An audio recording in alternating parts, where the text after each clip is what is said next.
چھوٹے لوگوں کے بڑے خواب۔ سیلاب نے جہاں بڑے شہروں میں تباہی مچائی، لوگوں کا اربوں روپے کا نقصان ہوا، وہیں پنجاب کے چھوٹے دیہاتوں میں رہنے والے غریب لوگوں کے بڑے خواب بھی بہا کر لے گیا۔ لوگوں کی دردناک کہانیاں سن کر دل خون کے آنسو روتا ہے۔ جنوبی پنجاب کے ایک چھوٹے سے گاؤں میں رہنے والی بیوہ، جس کی بیٹی اس کی کل کائنات تھی، عائشہ نامی یہ خاتون لوگوں کے گھروں میں کام کاج کر کے گزر بسر کرتی تھی۔ اس نے بڑی چاہت سے تنکا تنکا جوڑ کر اپنی بیٹی کا چیز اکٹھا کیا، خوددار اتنی کہ اگر کبھی کسی نے مدد کرنا چاہی تو اسے کہا میرے لیے دعا کر دے، اللہ پاک مجھے ہمت دے، میں اپنی محنت سے کما سکوں۔ عائشہ کو پورے گاؤں میں عزت کی نگاہ سے دیکھا جاتا تھا۔ وہ خود بے شک لوگوں کے گھروں میں کام کرتی تھی، لیکن اس نے اپنی بیٹی کو دنیا کی ہوا نہیں لگنے دی تھی۔ اس نے خود اپنی بیٹی کو قرآن پڑھایا اور پھر چھوٹی سی عمر میں سلائی کڑھائی سکھا دی۔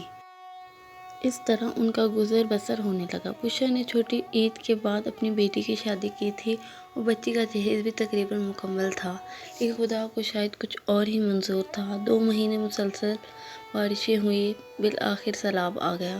کچھ لوگ تو پہلے ہی اپنے گھروں کو تالے لگا کر نقل مکانی کر گئے۔ انہوں نے عائشہ کی منت سماجت کی، لیکن وہ اپنی بیٹی کا سامان چھوڑ کر کیسے جا سکتی تھی۔ چند دنوں بعد علاقے میں امدادی ٹیمیں پہنچ گئیں اور وہ زبردستی سب کو محفوظ مقام پر منتقل کرنے لگیں۔ عائشہ کا دروازہ کھٹکھٹایا تو اس کی بیٹی باہر آئی۔ اہلکاروں نے اس سے دریافت کیا کہ گھر میں اور کون کون ہے۔ اس نے کہا اماں اور میں، لیکن اماں ابھی کام پر گئی ہوئی ہیں۔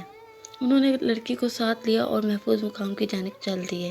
کچھ ہی دیر میں ایک بڑا سیلابی ریلا وہاں سے گزرا اور سب کچھ اپنے ساتھ بہا لے گیا۔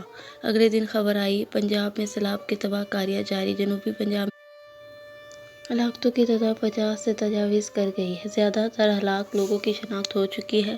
چند ایک لاوارث لاشیں ہیں جن کی لواحقین کی تلاش جاری ہے۔ ان لاوارث لاشوں میں سے ایک لاش اس بشرا عورت کی تھی جس کے ہاتھ میں ایک چھوٹی سی تھیلی تھی جس میں چاندی کی 2 بالیاں، ایک انگوٹھی اور کچھ چوڑیاں تھیں۔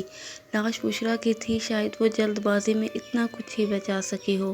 خدا جانے اس کی بیٹی کس حال میں ہوگی، کسی نے اس کو کوئی خبر دی بھی ہوگی یا نہیں، اور خدا ہی جانے اس معصوم کا مستقبل اب کیسا ہوگا۔